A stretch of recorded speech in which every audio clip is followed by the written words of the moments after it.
बयबोथ' दिनै फेसबुकफोरावहाय जेरावबो सार रन्जन दैमारिखौ 20 दिननि थाखाय सुटियाव फैनायनि माखासे भिडिअ फुटेज खौरां बिजोंफ्रावहाय गोसारनायखौ नुनो मोनलायदों। थिग बेफोरबायदिनो दा रन्जन दैमारि सारा गावनि आवगोलनि न'आवहाय हाबफैनायनि माखासे भिजुएल बे सफैबावदों। थ' बिराद दुखुनांथावना सिना बेनो।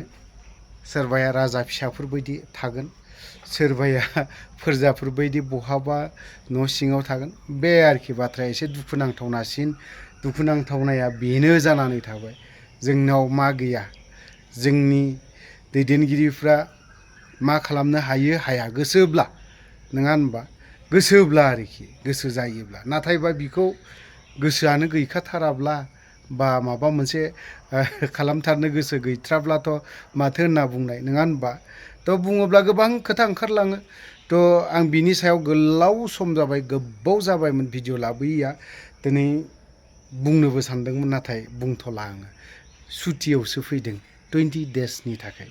थ' फार्स्ट भिजुएल मोनसेखौ नायनानै लाग्रोनि, ओमफ्राय सेकेन्ड भिजुएल नैबे आरोखि।